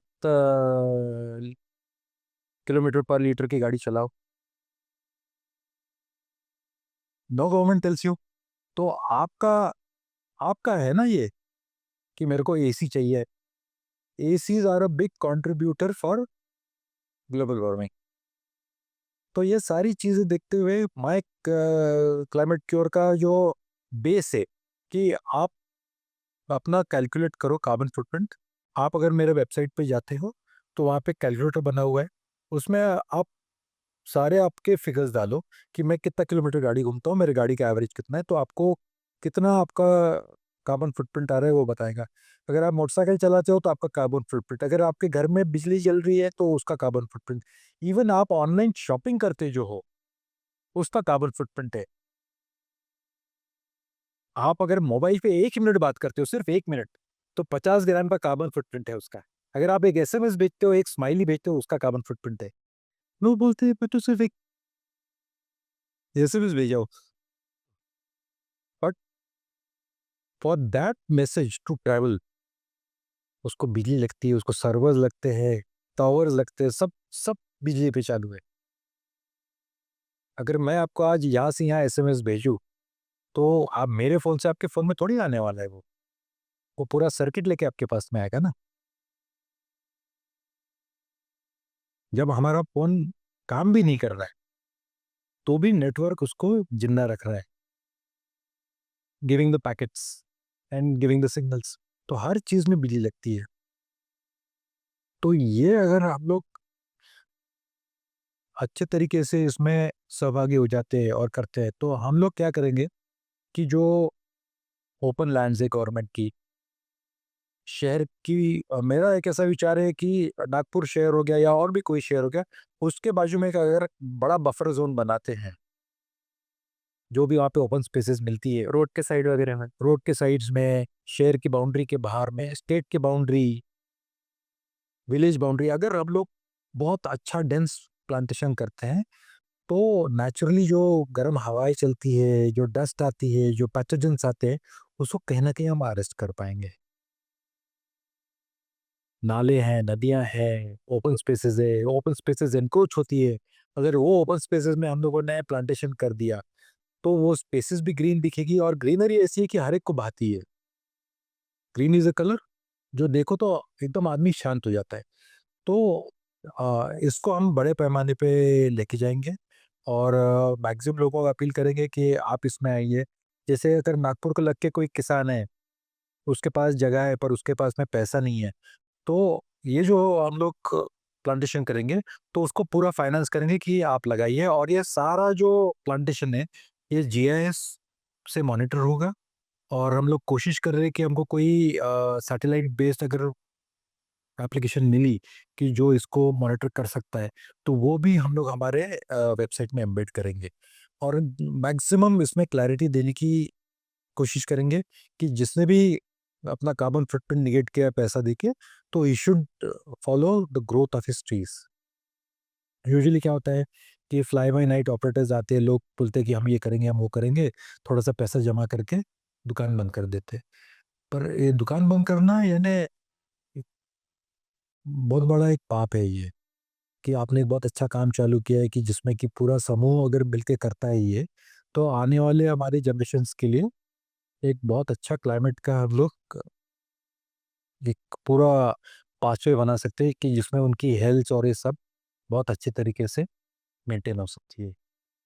सर अभी जैसे आपका वो लाइव होने का है, आपने कहा कि वेबसाइट माई क्लाइमेट की ओर, अभी सपोज मैं अगर उस वेबसाइट को एक्सेस कर रहा हूँ, जी। तो नेचर को सेव करने के लिए ट्री प्लांटेशन में मैं वहाँ पे कंट्रीब्यूट कैसे कर सकता हूँ? जैसे कि मैं अभी आपके यहाँ पर आया हूँ, यशी स्टूडियो में आया हूँ, तुम्हें गाड़ी से आया होगा। जी। तो मेरी गाड़ी ने पर्टिकुलरली कुछ ना कुछ अमाउंट का कार्बन डाइऑक्साइड या फिर कार्बन एमिट की होंगी। 100%। तो मैं उसको कैलकुलेट कैसे करूँगा और उसके अकॉर्डिंग सपोर्ट कैसे कर सकता हूँ इस चीज़ को? देखिए कैसा है कि मेरे वेबसाइट पे जो कैलकुलेटर है, तो मैंने सिर्फ कैलकुलेटर ब्लाइंडली नहीं बनाया हूँ। उसके नीचे में पूरा एक फ़ॉर्मूला भी दिया हूँ कि आप अगर 1 किलोमीटर चलते हैं तो ये फ़ॉर्मूला है, ये फ़ॉर्मूला अगर आप लगाते हैं तो आपको पता चलता है कि आपका कार्बन फुटप्रिंट कितना है। So it is also part of education कि ये जो कैलकुलेटर है, ये कौन से बेसिस पे चल रहा है, जो पूरी दुनिया के मापदंड है, उसी के फ़ॉर्मूलेज़ पूरे उसमें लगाए हैं। यानी अगर आपको आपके कैलकुलेटर में भी कैलकुलेट करके देखना है, तो आप वो करके देख सकते हैं कि 1 बिजली का यूनिट मैंने अगर खर्च किया तो कितना कार्बन हो रहा है। So that we have simplified it. और अगर कोई चाहता है कि नहीं मेरा बजट इतना नहीं है, मैं सिर्फ मेरे मोटरसाइकिल का ही कार्बन फुटप्रिंट मेरे को करना है, तो वो सिर्फ वो टैब को ये करके ऑफसेट का जो बटन है उसको दबा के डोनेट करे, तो एक स्क्रीन आएगा, उतना पैसा वो डोनेट करेगा एंड उसको रिसीट मिलेगा और उसको बाद में जैसा प्लांटेशन होगा तो उसका एग्जैक्ट लोकेशन मिलेगा कि ये लोकेशन पे तुम्हारा नाम के पेड़ लगे हुए हैं। और हर कार्ड पे एक यूनिक क्यूआर कोड रहेगा, जिसको स्कैन करने से उसको पता चलेगा कि कहाँ पे हुआ है and he can go and see it if he wants to. कि मतलब वो अपने वैल्यूज़ एंटर करेगा और ऑटोमेटिकली अमाउंट एक जनरेट होके आ जाएगा। मतलब हर पर्सन का अलग-अलग वैरी रहेगा। हाँ, मतलब आप कितना घूम रहे हैं, कितना फ्लाई कर रहे हैं, इंटरनेशनल फ्लाइट्स कितनी है आपकी, आपके घर में कितनी बिजली खर्च हो रही है, कितना एलपीजी आ रहा है, ये सारी चीज़ों को उसमें इंडियनाइज़ करके मैंने उसका कैलकुलेटर बनाया। वो कैलकुलेटर्स ऑनलाइन बहुत सारे मिल जाते हैं, पर उसमें कैसा होता है कि प्रोपेन कितना यूज़ किया, ये कि हमारे यहाँ पे हीटिंग तो यूजुअली कोई करता नहीं, सिर्फ हमारे यहाँ कूलिंग ही होता है। तो उस हिसाब से उसको मैंने इंडियनाइज़ करके वो कैलकुलेटर को पूरा उसमें डाला हूँ और बहुत ही सिंप्लीफाइड है। एंड अगर कोई चाहता है कि नहीं भई मेरे को तो करना है, पर मैं पूरा नहीं कर सकता हूँ, तो एक कोई भी सेगमेंट उसमें का वो कर सकता है। तो आप इसमें क पर्टिकुलरली कौन-सा ब्रांड सोच रहे हैं ब्रांड करने का? बाम्बू में आप support maximum will be bamboo. के एट प्लेसेस टीक भी रहेगा, आम भी रहेगा, क्योंकि ये आम भी बहुत कार्बन सिक्वेस्ट्रेशन करता है, टीक भी बहुत करता है। और जैसे अगर फॉरेस्ट डिपार्टमेंट अंबाज़री का जो पूरा 1800 एकड़ का जो उनका फॉरेस्ट है, उसमें से कुछ हमको जगह देता है, तो वहाँ पे कुछ अलग-अलग स्पीशीज़ भी हम लोग वहाँ प्लांट करेंगे, ताकि मोनोकल्चर ना हो। बट जो भी स्पीशीज़ कलेगी जो चूज़ करेंगे, वो स्पीशीज़ हाई कार्बन सिक्वेस्ट्रेशन वाले लगाएँगे, ताकि नागपुर को उसका आने वाले सालों में अच्छा इफ़ेक्ट मिल सके। आज मैं आपको एक छोटा-सा प्रमाण देता हूँ कि 2 नागपुर में ऐसे स्पॉट्स हैं कि अगर वहाँ से आप जाओ समर में, तो आपको बहुत अच्छा लगता है। एक तो वीएनआईटी है, वीएनआईटी के रास्ते से आप जाते हो तो एकदम आपको ऐसा कूल फ़ील आता है समर में। और एक दूसरा है आपका नीरी। नीरी के रास्ते से अगर आप आगे या पीछे दोनों रास्ते से गए, तो सडनली आपको फ़ील लगता है कि नहीं यहाँ पे मेरा वेदर चेंज हो गया है, ठंडा हो गया है। So these are the natural qualities of plant. जैसे मैंने बोला कि प्लांट्स ब्रीथ। जब मैं CO2 और मॉइस्चर बाहर छोड़ रहा हूँ, तो प्लांट वो ले रहा है और उसको सिंथेसाइज़ करके उसको ऑक्सीजन वापस दे रहा है। सो समव्हेयर प्लांट और मैं एक दूसरे से रिलेटेड हूँ। पर ये मैक्सिमम लोग समझते नहीं है कि ये जो पूरी सृष्टि है, ये और पूरी इंटरकनेक्टेड है, और जितना हम उनका ख्याल रखेंगे, वो उतना हमारा ख्याल रखेंगे। और you mark my words, nature is sometimes unforgiving. वो बहुत सालों से आपको फॉरगिव करता आ रहा है, ठीक है काटो डिस्ट्रॉय करो मेरे को, पर जिस दिन वो उलट के वार करेगा, इंसान के पास में उसके लिए कोई सॉल्यूशन नहीं रहेगा। जैसे बम्बई का पूरा वेस्टेज जो है वो समंदर में जाता है, और हर साल जब हाई टाइड आती है तो वो पूरा जितना कचरा कूड़ा डाला हुआ है समुद्र में, वो पूरा लाके वापस रास्ते पे डाल देता है। तो सैकड़ों ट्रक मुंबई मसूरी कॉरपोरेशन वहां से गंदगी उठाती है। So nature has its own way of getting back at you. जो साइक्लोन्स हो रहे हैं, वेदर पैटर्न्स चेंज हो रहे हैं, क्यों हो रहे हैं? Because we have played with nature. इंसान एक ऐसा व्यक्ति है कि जो एक बहुत बड़े पैच का जंगल तोड़ देता है और उसको डेवलपमेंट बोलता है। तो एक विडंबना है ये कि हम लोगों ने इतना हरा भरा फॉरेस्ट तोड़ दिया और उसको डेवलपमेंट बोलते हैं। That's destruction, vandalism. आप उनके घर में जाके उनकी पूरी इकोलॉजी खत्म कर रहे हो। चलता आ रहा है, चल रहा है। अभी बड़ी बड़ी फैक्ट्रीज आ रही है, बड़े बड़े प्रोजेक्ट्स आ रहे हैं, तो हजारों लाखों पेड़ तोड़ रहे हैं। और रीप्लांटिंग बोलते हैं पर उतने पैमाने पे नहीं होता। और आप कितना भी फॉरेस्ट क्रिएट करने की कोशिश करो, आप फॉरेस्ट क्रिएट नहीं कर सकते। जो नेचुरल फॉरेस्ट है उसको आप रिक्रिएट नहीं कर सकते। आपके पास में कितनी भी टेक्नोलॉजी हो, जो फॉरेस्ट हो हजारों साल से वहाँ खड़ा है, वो आप कितना भी पैसा खर्च करो, वो आप रिक्रिएट नहीं कर सकते टू द सेम लेवल। क्योंकि उसमें पूरे नीचे में पाथवेज है, और those are pathways through which trees एक दूसरे से बात करते हैं, न्यूट्रिएंट्स देते हैं। पूरा माइसीलियम का जाल होता है नीचे में, उनको हेल्प करने वाले माइक्रो ऑर्गेनिजम्स, मैक्रो ऑर्गेनिजम्स सारे रहते हैं। तो उसको कहाँ से क्रिएट करेंगे आप? तो सरकारों ने, बाकी एजेंसीज ने भी सोचना चाहिए कि जो एरिड लैंड्स है, जहाँ पे कुछ बंजर जमीन है, वो यूज करो। हरे भरे जंगलों को तोड़ के वहां पे इंडस्ट्रीज करना आज के तारीख में ये पाप है। ऐसा। तो आजकल सिटी में जो जंगली जानवर घुस रहे हैं, क्या इसका बहुत बड़ा रीजन वो हो सकता है कि जंगल काट रहे हैं? देखिए, इसके दो पहलू है। एक तो आप लोगों ने कंजर्वेशन अच्छा किया है, तो पहले जो शिकार होती थी, जो मारे जाते थे, वो नहीं हो रहे, उनके जंगल श्रिंक हो गए। और एक बड़े कैट का एक दायरा होता है, उस पर वो राज करता है, तो वो दायरे छोटे हो गए हैं। तो नेचुरली जब ये स्पिल ओवर हुआ, उसको खाना नहीं मिल रहा, उसको प्रे नहीं मिल रहा, तो वो शहर की तरफ आ रहा है। क्योंकि उसको शहर की तरफ में इजीली, जैसे पैंथर है, पैंथर यूजुअली देखा गया है कि ह्यूमंस को अटैक नहीं करता है अनलेस आप कन्फ्रंट करो उसको। तो उसका शिकार क्या है? छोटी बकरियां, कुत्ते, शहर के जो पालतू सुअर है, वो। तो वो अपने पेट भरने के लिए शहर की तरफ आ रहे हैं। और अभी आप पैंथर देख रहे, कुछ सालों में टाइगर भी आएगा। जब वो ओवरफ्लो होना चालू होंगे, वो 100% शेयर भी आएगा। आपका जैसे हमने एक प्यार देखा है बाम्बू के प्रति, नेचर के प्रति, तो आप जैसे बाम्बू के टॉपिक पे हमने आज डिस्कस किया है, आप नेक्स्ट कुछ सालों में, 5 से 10 साल में इंडिया को बाम्बू इंडस्ट्री में कहाँ देखना चाहते हो? देखो, बैम्बू से मैं इतना प्यार करता हूँ, तो I would love to see it on the top.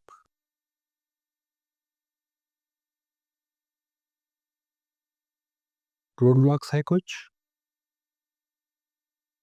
अब वो रोड ब्लॉक्स अगर निकलते हैं और कुछ बड़ी इंडस्ट्रीज इसमें आती है, जैसे फाइबर इंडस्ट्री हो गई या इथेनॉल इंडस्ट्री है। इथेनॉल की वायबिलिटी इज क्वेश्चनेबल आज के तारीख में, तो मैं उस पर बहुत ज़्यादा स्ट्रेस नहीं करूँगा। पर अगर फाइबर इंडस्ट्री आती है, वुड इंडस्ट्री आती है बड़े पैमाने पे, तो जो आज सॉफ्टवुड के झाड़ कट रहे हैं, तो bamboo will be able to replace timber and plywood. तो अगर ये हर डिस्ट्रिक्ट में भी अगर एक प्रोजेक्ट आता है, तो Maharashtra alone would be able to meet the target set by this present government of 50,000 crores in the next 15 years। 15 साल में 50,000 करोड़ का एक टारगेट। और उसके लिए बहुत काम है, को काम करना पड़ेगा, क्लस्टर्स बनाने पड़ेंगे, राइट स्पीसीज सिलेक्शन करना पड़ेगा, और सरकार के तरफ से जो इंसेंटिव्स छोटे किसानों को मिल रहे हैं, वो बड़े किसानों को भी मिलने चाहिए। क्या होता है कि छोटा किसान, उसका लैंड होल्डिंग छोटा है, वो सोचता है कि अगर मेरे पास 5 एकड़ है, 5 एकड़ में से मैं 1 एकड़ में बैम्बू लगा दिया, तो मैं 4 साल मेरे को रुकना है, 4 साल में क्या खाऊंगा मैं? और आज अगर कोई इंडस्ट्रियलिस्ट या कोई बड़ा इन्वेस्टर आता है, बोलता है ठीक है, मैं एक सिर्फ बाम्बू के लिए 50 एकड़ जमीन खरीदता हूँ और मैं 5 साल रुकने के लिए तैयार हूँ, तो ये एक डिफरेंस हो जाता है। जो करने के लिए तैयार है, सरकार उसको नहीं दे रही। जो करने के लिए तैयार नहीं है, सरकार उसको बोल रही तू कर। तो ये जो यॉर्निंग गैप्स है, ये कहीं तो भी सरकार ने सोचना चाहिए और इसमें चेंजेस आना चाहिए। क्योंकि सरकार ने तो ऑलरेडी एलोकेशन कर दिया है। अगर आप जबरदस्ती किसी को दे रहे हो जो लेने को तैयार नहीं है आज, तो क्यों उसे गले के नीचे उतार रहे हो? जो मांग रहा है कि मेरे को दो, तुम उसको दो। इसमें जब मैं बैम्बू बोर्ड में था, बैम्बू स्पेशलिस्ट करके एडवाइज़र, तो उस टाइम में काफ़ी मीटिंग्स करके स्टेट बैंक ऑफ इंडिया का एक लोन किया था, उसका नाम दिया था हमने BPL loan, bamboo plantation loan. तो उसमें उस टाइम उन्होंने बोले थे कि हम लोग 3 साल में 1,80,000 रुपया पर एकड़ लोन देंगे और उसका रिपेमेंट तीसरे साल के एंड से चालू होगा, इंटरेस्ट का भी और प्रिंसिपल का भी। और टोटल लोन पीरियड 9 साल का था। तो जो 3 साल जाने के बाद में जो और 6 साल बच रहे, तो 100% उसमें वो अपना लोन पे कर सकता था। तो उस पे बहुत ज़्यादा ध्यान नहीं दिया गया है। उसका जो प्रसार होना चाहिए था, लास्ट माइल तक के किसानों तक के कि ये स्टेट बैंक ने किया हुआ है लोन, आप इसका फ़ायदा लो, वो नहीं हुआ है। तो अगर ये सारे बाकी भी बैंक्स उस पे आते धरती पे, नाबार्ड कुछ वो बैंक्स पे बंधन डालता है कि नहीं आपको इतना फाइनेंस करना ही है, तो 100% मेरे समान कुछ लोग हैं कि जो विशफुल थिंक कर रहे हैं, वो और लोगों को प्रेरित करेंगे और बोलेंगे कि आप 10 एकड़ में, 20 एकड़ में, 50 एकड़ में लगाओ और क्लस्टर्स बनाओ। नागपुर के पास में जैसा मैंने बताया कि 2 क्लस्टर्स है ही। तो क्लस्टर फॉर्म में अगर किसान लोग आते हैं, तो I don't see any road blocks in away and getting to 50,000 crore. और सिर्फ 50,000 करोड़ का इंडस्ट्री नहीं होगा, इसमें जॉब क्रिएशन बहुत होगा, क्योंकि ये लेबर इंटेंसिव है। लेबर इंटेंस कहाँ से चालू होता है? प्लांटेशन से लेके तो हार्वेस्टिंग, ट्रांसपोर्टिंग। और उधर में जब फैक्ट्री में जाएंगे, तो वहाँ पे अनलोडिंग से लेके तो फिनिशिंग तक के, तो स्कोप बहुत बड़ा है, बहुत बड़ा स्कोप है। आपसे बात करके काफ़ी अच्छा लगा, आपने काफ़ी यूज़फुल इन्फॉर्मेशन दी है। होप सो हमारे व्यूअर्स को पसंद आएगा ये, और वो भी अपने इम्प्लीमेंट करेंगे ये चीज़ों में। तो thank you sir. Thank you so much for taking up this topic, क्योंकि ये ऑफ बीट टॉपिक है, बहुत लोग लेना नहीं चाहते, लोग समझना नहीं चाहते। तो इसमें ऐसा है कि अगर कोई व्यूअर्स को कोई क्वेश्चंस है, तो आप मेरे को फॉरवर्ड कर देना, I would love to answer them. सिर्फ है कि थोड़ा सा टाइम लगेगा आंसर करने में, but I am sure that I will be able to do justice of giving them answers. Thank you sir. Thank you so much for coming over. तो guys, जैसे आपने अभी पूरा वीडियो देखा जिसमें हमने डिस्कस किया बाम्बू के बारे में, वो कैसे एक रिवॉल्यूशन ला सकता है इंडस्ट्री पॉइंट ऑफ व्यू से, फूड इंडस्ट्री में, फैब्रिक इंडस्ट्री में, और मेडिसिन पॉइंट ऑफ व्यू से भी देखा जाए तो। और मेन बात, वो क्लाइमेट चेंज में भी काफ़ी हेल्प करता है। आपने जैसे पूरे वीडियो में देख लिया है। तो इस चीज़ को ध्यान रखते हुए आनंद फिस्के ने एक स्टार्टअप शुरू किया है जिसका नाम है माई क्लाइमेट क्योर। आपको डिस्क्रिप्शन में उसका लिंक मिल जाएगा, आप ज़रूर चेक कीजिए। उसमें आप कंट्रीब्यूट कर सकते हैं अपने मदर अर्थ को सेव करने के लिए, कि आप डेली बेसिस पे जैसे गाड़ी चलाते हैं, फ़ोन यूज़ करते हैं, तो उस वो पर्टिकुलरली एक अमाउंट ऑफ कार्बन रिलीज़ करता है, तो जो कि कहीं न कहीं हमारे एनवायरनमेंट को हार्म करता है। तो आप उस चीज़ को कंपनसेट करने के लिए प्लांट लगा सकते हैं।